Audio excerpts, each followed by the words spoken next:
Hi, I'm Leo Cox. Welcome to my channel. The eastern seaboard of the United States meets the Atlantic Ocean in many different forms. Down in the Everglades, it kind of just melts into the ocean, whereas here in Acadia, the rocks are battered by these North Atlantic storms. These rocks have a history that goes back more than 500 million years. 500 million years ago, the Eurasian plate was meeting the North American plate, and the tectonic forces actually wrinkled the earth, as a matter of fact, allowing magma to come close to the surface. You had volcanic activity, then you had glacier activity, so you'd have intermittent glaciers and volcanoes just redistributing the rocks continuously as they went along. Today, the main thing that you have for rearranging the rocks is the freeze-thaw cycle of water on the rocks. Carbon dating of artifacts indicate that the area had human habitation at least 5,000 years ago. Early European explorers encountered a tribe of people that called themselves the Wabanaki. As the explorers were unable really to establish towns, because the fact that the French and the British were arguing over territory for over 150 years. But finally in 1721, an English settlement was established in the area. As our nation grew, including population, efforts in preserving the area were made. In 1916, the Mount Desert Island National Monument was founded, and that was founded 3 years later in 1919 with the establishment of Lafayette National Park. The park name held until 1929, when it became Acadia National Park. At 75 square miles, Acadia is the 5th smallest park in the national system. However, it is also the 4th most visited park. More than 4 million visitors last year. Of course, it's close to the Northeast population centers, and that's the reason that all that big visitation happens. Now, there are 158 miles of trails, not like the hundreds and hundreds at some of the other larger parks, but the 158 miles of hiking trails are supplemented by 45 miles of carriage roads, which were built by John D. Rockefeller and donated over to the national park system.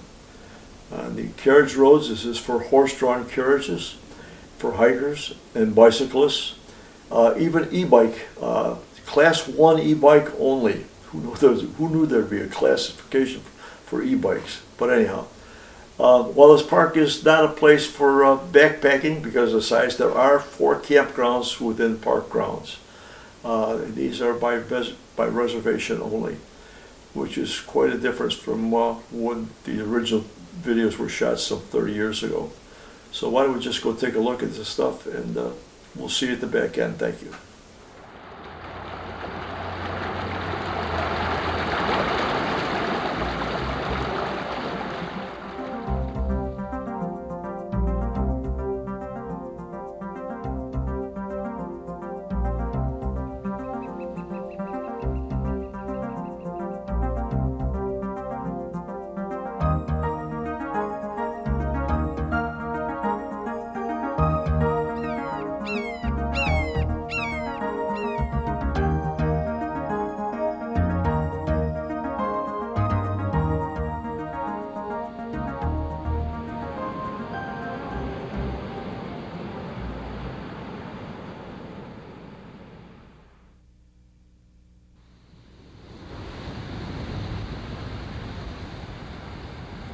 The eastern shore of the state of Maine is dotted with hundreds of islands, reaching out into the Atlantic Ocean like rocky sentinels, protecting the mainland against the power of this vast body of water. The largest of these islands, Mount Desert Island, is the location of a unique reserve of 400-million-year-old granite mountains that frame sylvan lakes and silent forests. The lakes were carved out by the same glacial forces that created the smooth silhouettes of the mountains. The forests that spring from the thin cover of soil blanket these mountains with a mantle of green. Here, private philanthropy and government cooperation have combined to preserve this wild portion of our Atlantic seashore in the first national park founded east of the Mississippi River, Acadia National Park. The superlatives describing the dimensions of natural wonders found in most of our national parks, like tallest, deepest, or widest, don't apply to Acadia. Here, the superlatives refer to qualities that don't have linear dimensions, qualities like beauty and tranquility. Acadia is truly a unique combination of ocean, forests, lakes, and mountains, all easily accessible to even the most casual visitor.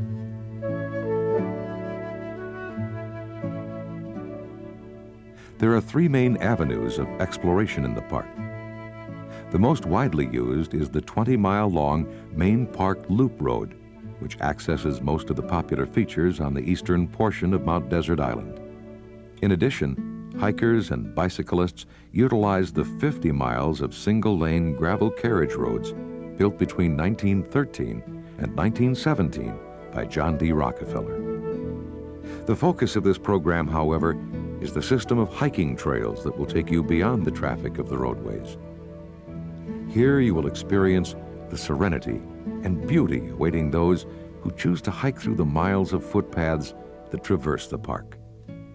From the cliffs along the Atlantic seashore to the windswept top of Cadillac Mountain. Begin your visit by stopping at the Hulls Cove Visitor Center, located just off State Route 3. From the Visitor Center, follow the road signs to drive to the summit of Cadillac Mountain. At just over 1,500 feet, Cadillac Mountain is the highest point on the Atlantic coast in the entire United States. From this lofty viewpoint, the visitor can survey the layout of the entire island and its surroundings. Follow the short paved path around the summit for a grand overview of the park.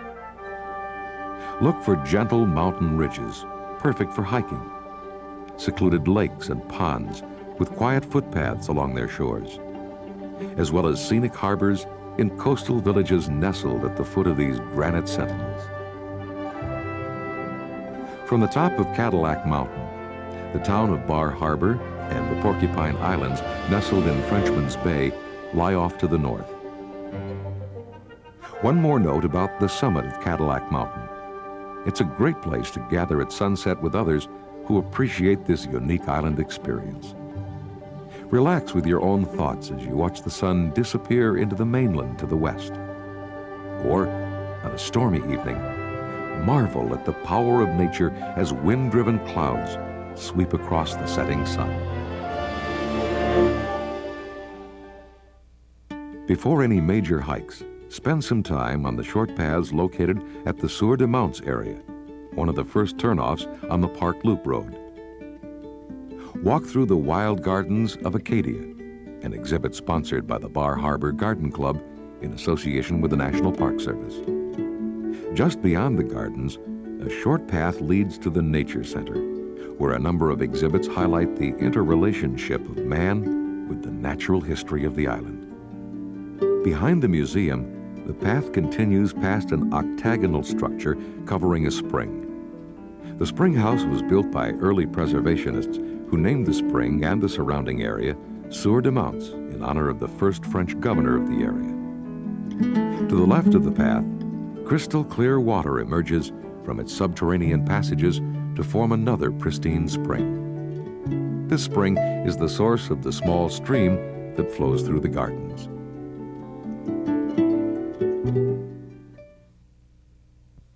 The first trail profile explores the 1.5-mile-long trail that climbs and circles the rocky prominence beyond Sand Beach, known as Great Head. Continue across the beach to the stone stairs that mark the start of this trail.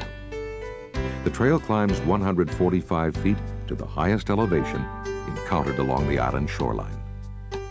The Great Head Trail circles the seaward headland that forms Newport Cove and the protected waters of Sand Beach. Once off the beach, the first quarter mile is the most strenuous portion of the trail. The trail is marked by rock piles known as cairns and by red and blue painted trail blazes along the smooth granite path. Switchbacks and stone stairways laid out by early trail builders make the trail accessible for anyone capable of moderate exertion. Looking out toward Otter Point in the distance and the solitary rock known as Old Sulker on the left, the waves meet the shoreline in an unending contest between solid granite and relentless water. Ultimately, the rock will give way to water, wind, and even the roots of plants clinging to cracks in the seemingly impenetrable surface. The final uphill portion of the trail is much more gradual, passing over open granite faces on its way to the highest elevation on the trail. The return trip starts back along a broad path downward, first through a grove of spruce trees, and then over roots and rocks leading farther down through a birch forest. A branch trail leads to a short cutback to Sand Beach, while the main trail continues closer to the shoreline until it joins a broad gravel path through a mature stand of spruce trees.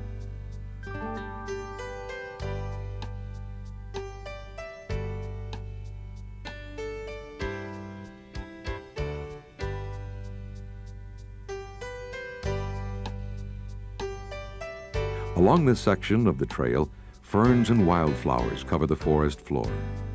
Return to the Sand Beach parking lot and the start of the Ocean Drive Trail. This easy gravel trail parallels the Park Loop Road from Sand Beach to Otter Point. A little over 1/2 mile from the start of the trail, a rock formation known as Thunder Hole is reached down a broad granite stairway leading directly to the waterline, where the surf beats against the pink granite of Otter Cliffs. As water rushes in with an incoming tide, air is trapped in a cavity in the rock, causing the water to be forced back out by the increased air pressure. On a calm summer day, the effect is little more than a large splash. But during storm surges, a loud booming noise reverberates through the area, which gives the place the name Thunder Hole.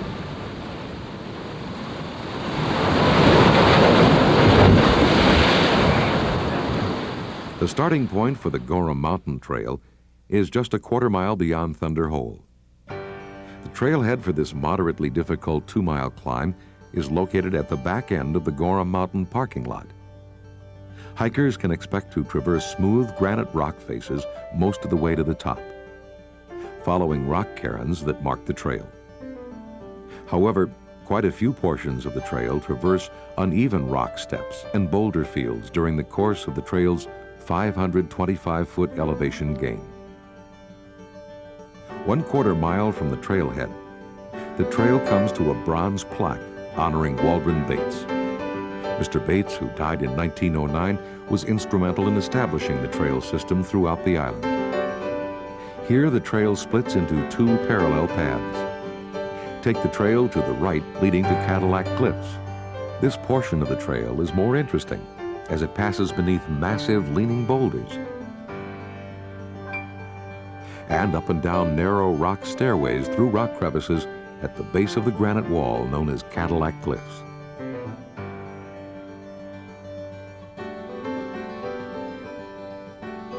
The trail along the base of the cliffs is littered with boulders that have flaked off the towering rock wall.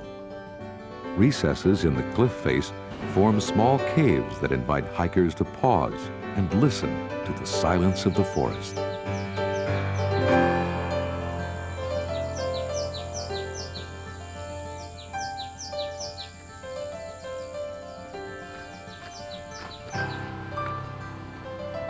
The trail then begins a rather steep ascent to rejoin the main trail on its way to the top of Gorham Mountain. The footing is uneven and steep, but traversing this section of the trail is just a matter of taking your time and planning your next step. The going gets easier as the main trail continues to climb on a well-worn path across rock surfaces, ground down by successive glacial scourings. A short set of stone stair steps leads to the first bald portion. After crossing this smooth, coarse-grained granite mound, hikers come to a flat zone that is referred to as a fault summit. From this vantage point, look back toward the Park Loop Road where the hike began. Rest a while, just watching the sea wash against the distant cliffs of Otter Point. Off to the left lies Sand Beach and the rock spine that forms Great Head, with Frenchman Bay in the background. Continuing on, Cadillac Mountain lies off to the west as you approach the actual summit. From the top of Gorn Mountain, hikers get a grand view of Frenchman Bay to the north, the causeway across Otter Cove to the south, and directly below, the crowds gathering to watch the incoming tide at Thunder Hole. You can alter your return to the parking lot by staying on the main portion of the trail instead of dropping down to the Cadillac Cliffs sidetrack. Just beyond the end of the one-way section of the Park Loop Road lies Jordan Pond, the center of a number of visitor activities. Jordan Pond is an idyllic crystal-clear lake framed by Pametic Mountain to the east, the Twin Rock Mounds known as the Bubbles to the north, and Penobscot Mountain to the west. Jordan Pond House features a complete range of services, including a delightful restaurant overlooking the pond and a well-stocked gift shop. A number of popular trails begin from the lawn area between the Jordan Pond House and the Jordan Pond itself. The short 1/2 mile self-guiding Jordan Pond Nature Trail can be reached either from the right side of the lawn area or from the lower parking area near the boat launch. The numbered guideposts corresponding to the Nature Trail booklet begin in the deep evergreen forest near the lower parking area. The trail opens up as the evergreens give way to more broadleaf trees, such as the American beech. Soon, the Nature Trail reaches the shore of Jordan Pond. At this point, the trail branches. The left branch follows the numbered guideposts along the shoreline back to the start of the trail. The right branch crosses a small stone catwalk and begins the 3 1/2 mile loop around Jordan Pond. At the end of the catwalk, a signpost marks the way to additional trails. A short distance down the trail, and another signpost marks the trail off to the right that leads to Pametic Mountain and the Triad, while the Jordan Pond Shore Trail continues to hug the shoreline. The trail passes over a series of structures called crib boxes. The openings between the boxes allow runoff from rain and melting snow on the side of Pametic Mountain to reach the pond without washing out the trail. The nature of the day quickly changes as a low-lying cloud sweeps in and the temperature drops noticeably. Today, the change is moderate, but it is a reminder that hikers have to be prepared for abrupt climatic changes in Acadia.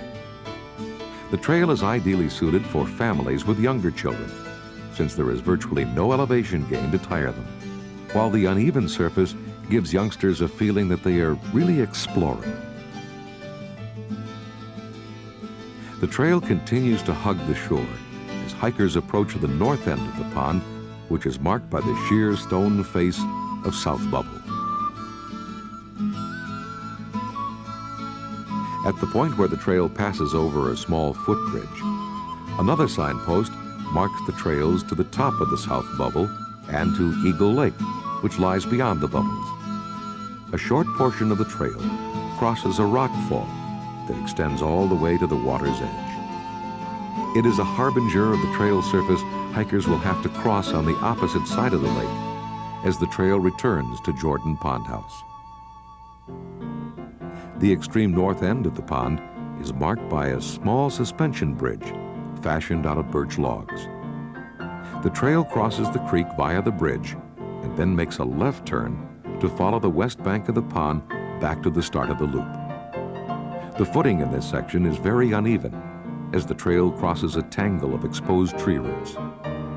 Two factors are immediately evident about the trail on this side of the pond. First, the deep forest cover blocks out the sun, allowing the rocks to accumulate a green covering of moss and algae. Second, there are a lot more rocks on this side to scramble over and around, including many sections of rock falls that reach right out into the water. Here, the pink coloring in the rocks marks the trail. Hikers' footsteps have worn away the dirt, moss, and algae, revealing the underlying rose-pink granite. Just when you think the tangled trail has given way to broad, hard-packed clay and smooth rock surfaces, you're back to roots and rocks and narrow passages. From a clearing on the trail, look up to see how the rocks were dislodged and pushed downhill during construction of a carriage road located halfway up the mountainside. The proximity of the carriage road probably accounts for the fact that this section of the trail has a greater collection of large boulders to scramble over than other nearby sections. Beyond the last large boulder field, the trail winds through a grove of evergreens and then onto a series of planks designed to minimize human impact on the fragile ecosystem bordering Jordan Pond. The plank trail extends for almost a quarter of a mile. This portion of the trail winds through a maze of evergreens that crowd the shoreline. Fallen pine needles compost into an acid-rich soil, which in turn supports large patches of ferns. As a light rain begins to fall, the end of the trail at Jordan Pond House comes into view.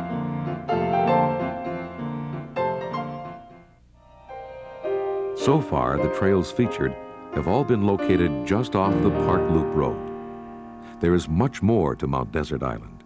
A pleasant drive to the extreme southern tip of the island takes you to another self-guiding trail, the Ship Harbor Nature Trail. This 1.5-mile trail starts out through a mature forest of balsam and spruce.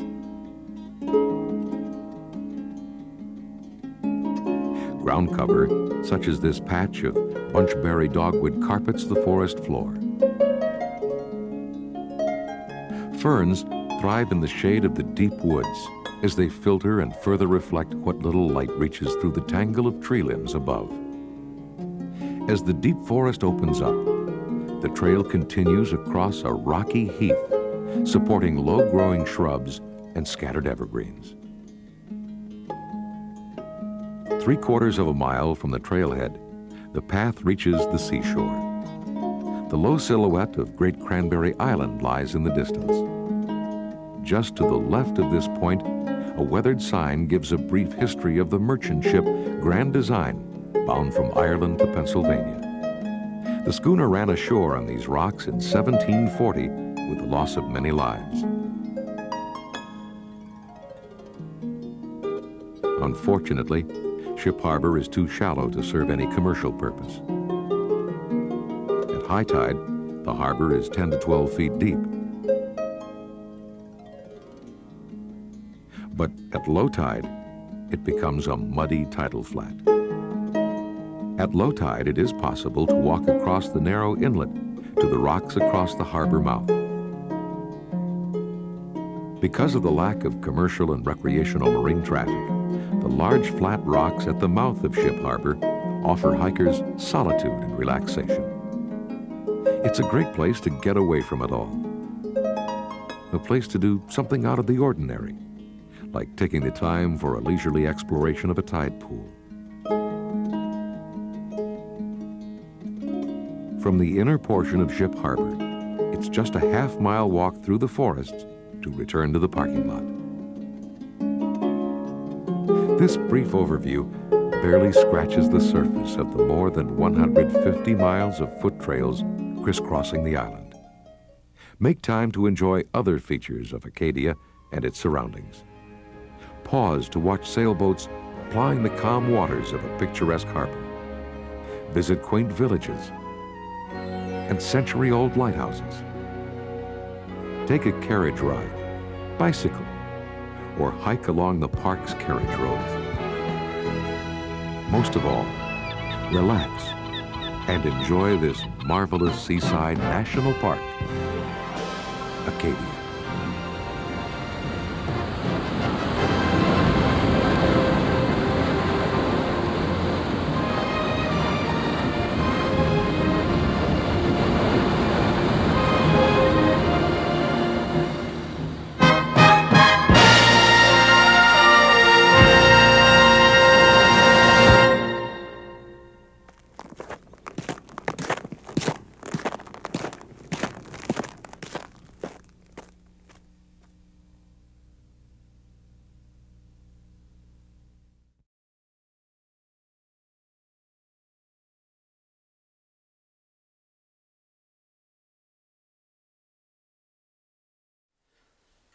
If you enjoyed this program, hit the like button and subscribe so you don't miss the rest of the series.